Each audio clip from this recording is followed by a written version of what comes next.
Hello বন্ধুরা, সবাই কেমন আছেন? আশা করি সবাই অনেক ভালো আছেন। যে যেখান থেকে সবাইকে অসংখ্য ধন্যবাদ জানাই। দেখুন আমি আজকে বাঁধাকপি কুচিয়ে নিয়েছি।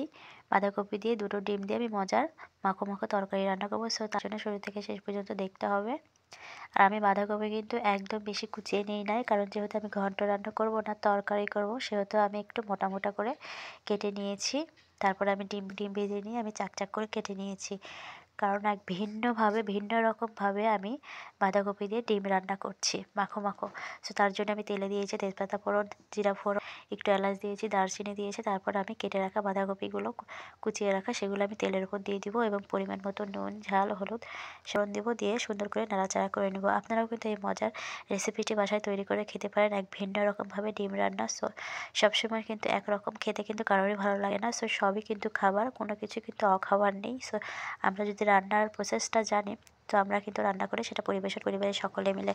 সো আপনারা দেখতে থাকুন আমি এই মজার রান্নাটা কীভাবে করছি। খুবই সিম্পলিভাবে এই রান্নাটা করা যায় এবং খেতেও কিন্তু একদম দারুণ এবং ইয়ামি। সো কে কোথায় থেকে দেখছেন অবশ্যই লাইক কমেন্ট করে জানাবেন এবং আমার চ্যানেলটি সাবস্ক্রাইব করতে কিন্তু ভুলবেন না। আমার চ্যানেলে কিন্তু অনেক ভিউ আপনাদের আশীর্বাদে। সো আপনারা সবাই সাবস্ক্রাইবার হবেন এবং সবাই সবার পাশে থাকবেন। আপনারা যদি মনে করেন যে আপনার আপনার পাশে সবাই থাকবে, বাট আপনি সবার পাশে থাকবেন না, তাহলে কিন্তু আপনি এগিয়ে যেতে পারবেন না। সামনে হিংসে আনবেন না। হিংসা করলে কিন্তু আপনি অনলাইনের প্ল্যাটফর্মে কিন্তু কাজ করতে পারবেন না। সো অনলাইনে কাজ করতে গেলে আপনাকে সবার জন্য সমানভাবে ভালোবাসা দিতে হবে। ভালোবাসা পেতে হলে অবশ্যই কিন্তু ভালো হবে। আপনি যদি ভালোবাসা না দেন, তাহলে কিন্তু আপনি ভালোবাসা কখনোই পাবেন না। সো আমি কিন্তু রান্না করে নিচ্ছি এবং নামানোর আগে কিন্তু আমি দুধ দিয়েছি। আগে থেকে জ্বালিয়ে রাখা দুধটা দিলে বেশি খেতে ইয়ামি হবে, একদম টেস্টি হবে। সো আমি কিন্তু এবার নামিয়ে নিই। মাখো মাখো করে রান্না করেছি গরম ভাতের সঙ্গে, একদম জাস্ট ইয়ামি লাগবে খেতে, খুব মজা লাগবে, দারুণ লাগবে। সো দেখুন আমি একদম মাখো মাখো করে তরকারি নামিয়ে নিয়েছি। এটা খুব সিম্পলভাবে খুব কম সময়ে এই ডিম দিয়ে বাঁধাকপি মানে রান্না করতে খুব সহজ এবং খেতেও কিন্তু দারুণ। সো খুব কম সময়ের মধ্যে আপনি রান্না করতে পারেন।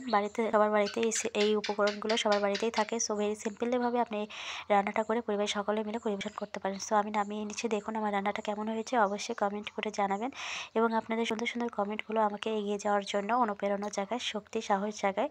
আমি ভেঙে পড়বো না, আপনারাও কখনো ভেঙে পড়বেন না, হতাশ হবেন না, কারণ হতাশ কিন্তু আপনাকে এগিয়ে যেতে বাধা দিবে। সো হতাশকে কখনোই নিজের মধ্যে আনবেন না। সো আমার রান্নাটা কেমন হয়েছে কমেন্ট করে জানাবেন বন্ধুরা এবং আমার পাশে থাকবেন এবং আমিও সবার পাশে থাকবো। দেখুন আমি আপনাদের জন্য চেষ্টা করছি কতটা মাখো মাখো এবং কতটা ইয়ামি হয়েছে। খেতে কিন্তু একদম দারুণ। গরম গরম ভাতের সঙ্গে এই বাঁধাকপি দিয়ে ডিম ভিন্ন রকম করে আমি রান্না করেছি। আমার রান্নাটা যদি আপনাদের ভালো লাগে, কমেন্ট করে, যদি কোনো ভুল হয় তবুও কমেন্ট করে জানাবেন, কারণ ভুল থেকে মানুষ শিক্ষা পায়।